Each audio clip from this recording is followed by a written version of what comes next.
Salut les amis. Alors, j'ai une petite histoire à vous raconter. La semaine dernière, je devais voir un pote le vendredi après le taf vers 20h. Et là, vers 19h30, il m'appelle et il me dit: «Ouais, mec, je suis désolé, je pourrais pas venir ce soir. Je suis encore au boulot, je suis coincé, j'ai trop de taf. Je viens de recevoir des fichiers de vente et je dois les consolider.» Donc, les fichiers de vente, c'était des trucs un peu comme ça: code produit, quantité, PU, prix unitaire, le prix de la transaction au total et la date de la transaction. Et il m'a dit: «Bah voilà, je viens de recevoir des fichiers et pour chaque pays que je dois gérer, il a donc plein de feuilles, donc là il y en a 6 ou 7, et dans chaque feuille, il a les ventes, du mois en cours et il doit consolider tout ça pour faire un rapport, à envoyer le soir même.» Et j'étais là: «Mec, ça prend pas toute une soirée.» Il me dit: «Si, si, je dois tout copier, dans un fichier Excel.» Je dis: «Mais on est bientôt en 2018, ça peut pas se passer comme ça.» Je dis: «Ouvre Power BI, on va le faire ensemble.» Donc sur Power BI, vous avez une fonctionnalité qui vous permet de combiner des fichiers qui sont dans le même dossier. Donc là, j'ai 4 fichiers dans un dossier: Allemagne, Belgique, Espagne, France, c'est exactement les mêmes. Je vais les combiner dans un seul dossier. J'ai juste à copier le lien même vers ce dossier-là. Ça peut être aussi un lien vers votre SharePoint dans le cloud ou vers un Dropbox. Je colle, je vais me connecter au fichier et normalement, je récupère seulement la première feuille. Et moi, ce que je vais faire, je vais combiner les fichiers entre eux et les transformer. Et je vais un peu hacker le mode automatique de Power BI qui récupère la première feuille, en lui disant, au passage, récupère aussi toutes les feuilles. Donc là, on a de base combiné les quatre fichiers. On peut soit traiter le premier, soit vous choisissez un en particulier que vous voulez regarder. Je vais regarder celui de la Belgique. La première feuille du mois de mai, ça semble, c'est bon, tout est bon, ça va ensemble. Allez, on prend une feuille et là, l'interface Power Query, qui aide à traiter les données, heu, elle va créer une sorte de fonction. Vous allez voir dans pas longtemps, et cette fonction, c'est ce qui va l'aider à transformer un fichier, binaire en, table, que vous pouvez traiter. Donc là, on oublie ce bloc, on se concentre sur ce bloc-là, historique des ventes. C'est le nom de mon dossier. Dedans, ce qu'on a fait, c'est qu'on s'est connecté à une source, on a masqué les fichiers qui étaient cachés. On a appelé une fonction qui a transformé cette colonne contenue en colonne où il y a des tables. Elle a récupéré la première table. Et en fait, cette fonction qui a été appelée, elle a été définie ici, automatiquement. Il y a plein de paramètres. Les premiers, on s'en fout. Ce que vous devez garder en tête, c'est que tout se passe ici. Voilà, dans ce petit bloc, transformer l'exemple de fichier. Et donc ici, il y a une étape assez simple. On se connecte au fichier, on récupère. Là, c'est la feuille que j'ai demandé, la feuille du mois de mai, et on va garder les en-têtes, la première ligne comme étant des en-têtes. Moi, sur cette partie-là, c'est là où va se passer la magie. Je vais supprimer les étapes et je vais repartir d'ici. Je décoche la ligne de catalogue, comme ça je récupère juste mes mois. Je vais sélectionner la colonne des données et je vais supprimer les autres. Donc là, chaque étape que je rajoute, en fait, elle va être intégrée dans le processus, ici, dans l'historique des ventes, quand les fichiers seront compilés entre eux. Donc là, j'ai toujours gardé mes 7 tables, je check, OK. Maintenant, je vais déployer les colonnes. Elles sont numérotées de A à 5. Cool. Moi, ce que je vais faire, c'est que je vais utiliser la première ligne comme étant des en-têtes. Et une fois que ça a été fait, bah voilà, je viens de récupérer mon fichier en entier. Au passage, on a juste un petit filtre à faire, les cellules qui sont nulles, et comme on a récupéré juste, si vous avez une en-tête et 200 lignes, bah, vous avez 201 lignes, parce qu'il a récupéré les en-têtes aussi. Donc on va décocher toutes les lignes où il y a marqué code produit pour pouvoir se débarrasser des lignes, des en-têtes de chaque fichier. On a toutes nos colonnes, c'est parfait. Maintenant, on va aller dans. Donc ça, c'est un exemple de fonction qui a été appliquée à un seul fichier. Et si on va dans historique des ventes, on va voir que la même chose a été fait au final pour tous les fichiers. On a Allemagne, chargé plus. On a appliqué la même fonction à l'Allemagne, la France et toutes les autres. Bon, vous voyez que ça se passe bien ici. Après, on se retrouve avec une table par fichier. Au passage, là, on a le nom du fichier, mais moi, ce qui m'intéresse, c'est de récupérer juste le nom du pays. Vous voyez, Allemagne, Belgique, Espagne. Et là, on a une fonctionnalité de ouf. Vous allez voir. Je vais revenir sur le niveau d'après. Je vais sélectionner source name. Je vais aller dans ajouter une colonne. Ajouter une colonne à partir de la sélection. Vu que j'ai sélectionné juste cette colonne, en fait, il va s'inspirer de cette colonne pour me déduire une nouvelle, euh, une nouvelle colonne. Cette nouvelle colonne s'appelle pays. Et là, attention les yeux, je tape Allemagne. Je fais bien gaffe à taper Allemagne de la même manière que c'est tapé dans le nom du fichier. Et il va deviner les autres, Belgique, Espagne et France. Ce qu'il a fait, c'est qu'il a juste essayé de trouver une fonction, et cette fonction, c'est le texte entre les délimiteurs appliqué à la colonne source name, entre les délimiteurs, tiré et point. Je valide. Donc là, j'ai une nouvelle colonne qui vient s'ajouter à mon fichier, en plus de la colonne de traitement de données. Et donc, j'ai ces deux colonnes. Je vais modifier l'étape d'après qui supprime toutes les autres. Je vais dire, attention, je veux garder transformer les fichiers et le pays. Je ne veux plus garder le fichier source, le nom du fichier source. Après, ensuite, processus, je déploie mes 4 colonnes. OK.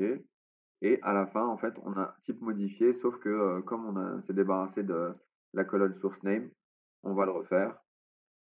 CTRL A pour sélectionner toutes les colonnes. Et on va en haut transformer, détecter les types de données. Et voilà, en 6 minutes, chrono, hein, j'ai le chrono à côté de moi. Pour la date, bon, on va l'aider un peu, on va lui dire que c'est une date. En 6 minutes chrono, on a réussi à transformer 4 fichiers avec 7 feuilles par fichier en une base de données bien propre. Je vais renommer cette table pour l'appeler vente. Et maintenant, je charge cette requête en allant dans accueil, fermé, appliqué. À partir de là, vous pouvez répondre à toutes les questions que vous voulez. Les quantités vendues par mois, les quantités vendues par pays, les quantités vendues durant le mois en cours, les quantités du top 10, les quantités par catégorie. Ah oui, aussi, il m'a parlé de catégories. Il m'a dit on doit rapatrier les catégories et c'est un enfer pas possible parce que les catégories, en fait, elles sont écrites n'importe comment. Donc, chaque produit appartient à une catégorie. Et le problème, c'est que les catégories, bah, parfois, les gens, quand ils ont rempli le formulaire, ils l'ont tapé avec des majuscules, sans majuscules. Là encore, pas de problème. Power BI peut s'en charger. On a une fonction qui permet de traiter ça super vite. Donc là, vous voyez que vous avez une table. On check les données vite fait. Voilà, ça va ensemble, tout est bien fait. Je lui dis où se trouve ta table des catalogues. Il me dit bah, dans la feuille Belgique, par exemple. On a une feuille de catalogue, elle est là. Et pour chaque produit, on a une catégorie. Je vais transformer ça avec une petite fonctionnalité assez cool de traitement de texte. On vient sur la colonne de catalogue, transformer, colonne de texte, format, tout le monde en majuscule. Et là, on n'a plus que 5 catégories. Alors que juste avant, je reviens un peu en avant, on avait plein de catégories avec des majuscules et elles, on ne pouvait pas les agréger. On charge encore une fois, je renomme la table. Obsession avec les majuscules en premier caractère, je suis désolé. Voilà, mes tables sont bien nommées, le catalogue, les ventes et au passage, Power BI a construit un modèle de données. Pas besoin de faire des recherches vues, hein. Il sait que le code produit qu'on a dans la table catalogue et le code produit qu'on a dans la table de vente, c'est les mêmes, donc il les a connectés. Pour chaque ligne dans la table de vente, on a une ligne équivalente dans la table de catalogue.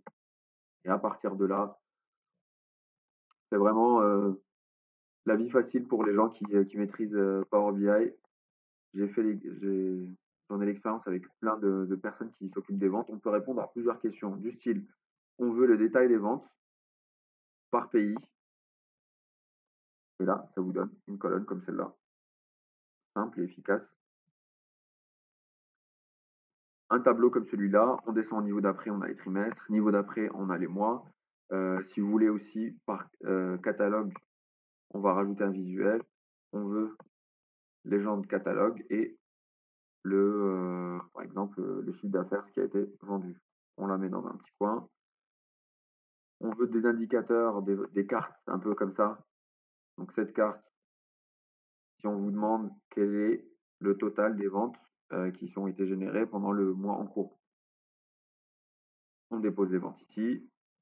On rajoute dans la colonne, on déplie l'onglet de filtre et dans la colonne dans le panel de filtre, on va prendre la date, on va la glisser et on va lui dire: «Filtre de date relative dans le mois en cours». Voilà, et comme ça, on sait qu'on a vendu 18 millions d'euros dans le mois en cours. On va changer ça en chiffre d'affaires mois en cours. Au passage, on va prendre le prix outil de colonne et bien spécifier que c'est en euros. Voilà, pas besoin de rajouter des textes pour dire que c'est des millions d'euros. Et je vais faire la même chose en dupliquant ça 2 fois pour pouvoir avoir les mois glissants. Les 6 derniers mois glissants, ça c'est quelque chose qui est souvent demandé en entreprise. On veut les 6 derniers mois. Allez, voilà. Je vais renommer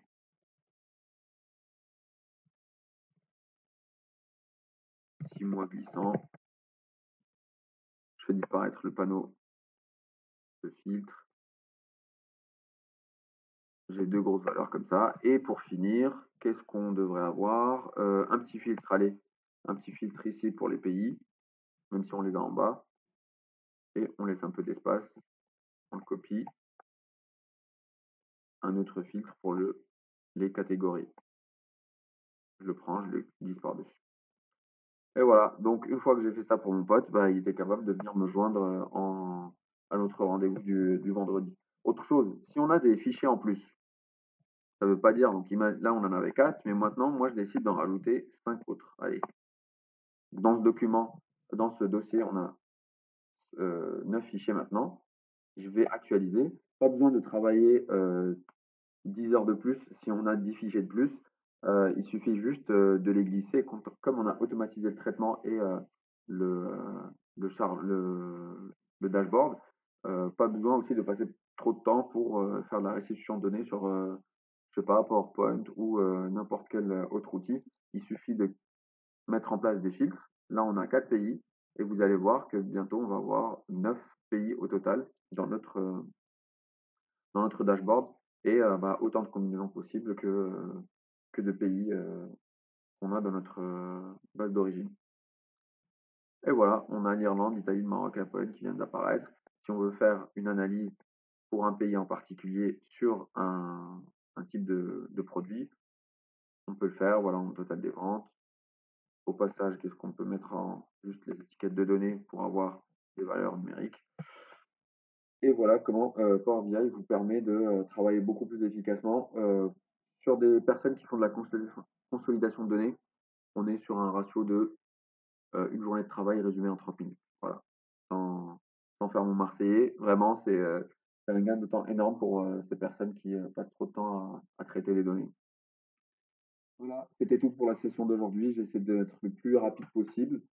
Si vous voulez que je détaille une partie de cette procédure en particulier, vous me le dites dans les commentaires sur LinkedIn ou sur YouTube. Ça sera avec plaisir. Et bien sûr, toute cette histoire n'était cette anecdote n'était qu'une histoire imaginée, mais je vous assure que plein de fois, ça m'est arrivé de dépanner des personnes en speed comme ça parce elles étaient au bord de la deadline et elles avaient beaucoup trop de fichiers qui leur tombent dessus d'un coup. Donc, n'hésitez pas à partager ça à vos collègues qui sont en galère, surtout qu'on est en décembre et que c'est le mois des consolidations et des bilans. Ça pourra vraiment, si on a, je sais pas, 20 heures de travail, on peut s'asseoir, apprendre à faire ça pendant 2 heures et après, ça sera tout automatique. Voilà, à la semaine prochaine. N'oubliez pas de partager avec vos collègues, ça sauve vraiment la vie. Ciao!